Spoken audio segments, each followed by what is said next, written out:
क्या आप जानते हैं आखिर क्यों भगवान विष्णु को एक बार बनना पड़ा था किन्नर?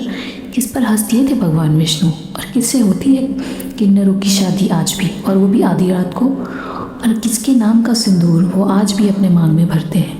इन सभी सवालों के जवाब शिव महापुराण की इस छोटी सी कथा के माध्यम से आज हम आपको देंगे। शिव शक्ति यूट्यूब चैनल पे आप सभी का स्वागत है। तो चलिए शुरू करते हैं। यह कथा उस समय की है जब महाभारत का युद्ध शुरू होने वाला था और दोनों पक्षों से युद्ध की सफलता के लिए चंडी देवी को बलि दी जानी थी। और भगवान कृष्ण पांडवों से विचार विमर्श कर रहे थे आखिर किसकी बलि दी जाए। भीम कहता आप मेरी बलि दे दीजिए, युधिष्ठिर कहता आप मेरी बलि दे दीजिए। बारी बारी से पांचों पांडव कहते और वहीं कौरव बहुत खुश हो रहे थे कि हम तो 100 हैं, एक की बलि दे दी जाए तो भी 99 बचेंगे, पांडवों का क्या होगा। वहीं दूसरी ओर भगवान कृष्ण को रात भर नींद नहीं आ रही थी कि अगर इनमें से किसी की बलि दे दी जाए तो ये तो सिर्फ 4 ही बचेंगे। सारी रात सोचने के बाद भगवान कृष्ण सुबह अर्जुन से मिलते हैं और उसे याद दिलाते हैं कि याद करो अर्जुन, जब तुम द्रौपदी को स्वयंवर से जीत कर लाए थे और माता कुंती ने बगैर देखे कहा था जो कुछ लाए हो पांचों में आपस में बांट लो। माता कुंती का वचन रखने के लिए और इस धर्म संकट से निकालने के लिए द्रौपदी ने तुम पांचों से एक वचन लिया था कि वह पांचों से विवाह करेगी और एक एक साल एक एक पति के साथ रहेगी, और इस बीच अगर कोई और उसके कक्ष में आया तो उसे 5 साल के लिए वनवास जाना होगा।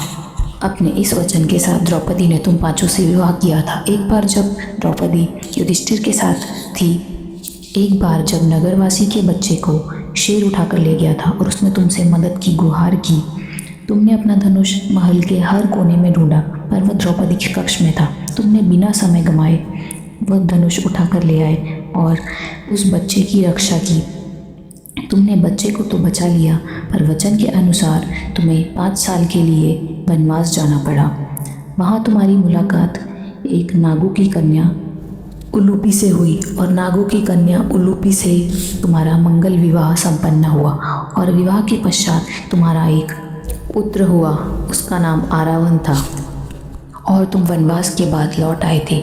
जाओ, तुम्हारा वह पुत्र आज बड़ा हो गया होगा, तुम जाकर उसे ले आओ। भगवान कृष्ण से आज्ञा लेकर अर्जुन आरावन को लेने जाता है और उलूपी उसे आशीर्वाद देकर विदा कर देती है। जब आरावन कृष्ण से मिलता है तब कृष्ण भगवान पूछते हैं, पुत्र तुम्हें पता है तुम्हें यहाँ किस लिए बुलाया गया है? हाँ तात, मुझे यहाँ युद्ध के लिए बुलाया गया है और मैं अपने पिता के लिए युद्ध में मारने और मरने के लिए तैयार हूँ। और फिर कृष्ण उसे बताते हैं, पुत्र युद्ध के पहले चंडी देवी को प्रसन्न करने के लिए दोनों पक्षों से एक एक बलि दी जानी है, इसलिए तुम्हें बुलाया गया है।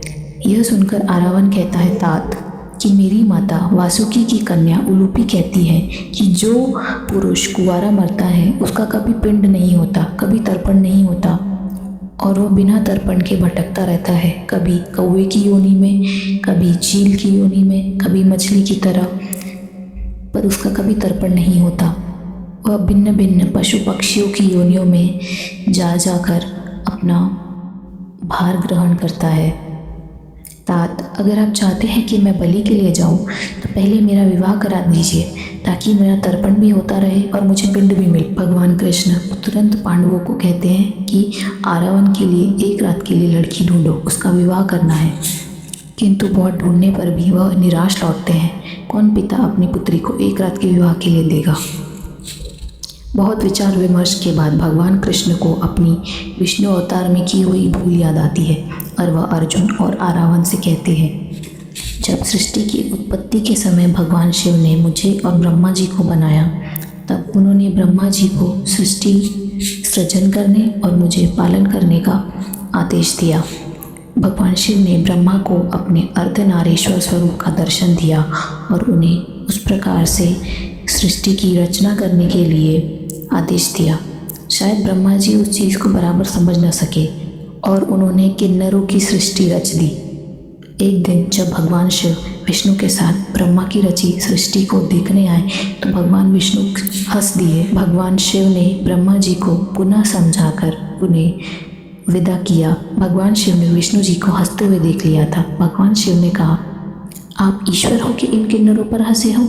आपको भी एक बार किन्नर बनना पड़ेगा। तब भगवान कृष्ण तुरंत किन्नर का अवतार लेते हैं और आरावन से विवाह के लिए तैयार होते हैं और उसका मंगल विवाह संपन्न होता है। इसलिए आज भी किन्नरों की शादी आधी रात को होती है और उनका पति आरावन होता है और वह आज भी आरावन के नाम का सिंदूर अपने मांग में भरते हैं। शिव महापुराण की इस कथा से हमें यह सीखने मिलता है कि हमें कभी भी किसी की विकृति पर हंसना नहीं चाहिए, चाहे वो अंधा हो, काला हो, लंगड़ा हो, जैसा भी हो। हमें उसका मजाक नहीं उड़ाना चाहिए। जब भगवान विष्णु कर्म के बंधन से नहीं बच पाए तो हम और आप क्या चीज़। इस मंगल सुविचार के साथ हम आपसे विदा लेते हैं। आशा करते हैं आपको वीडियो पसंद आया होगा। चैनल को सब्सक्राइब कीजिए और वीडियो को लाइक कीजिए। हर हर महादेव।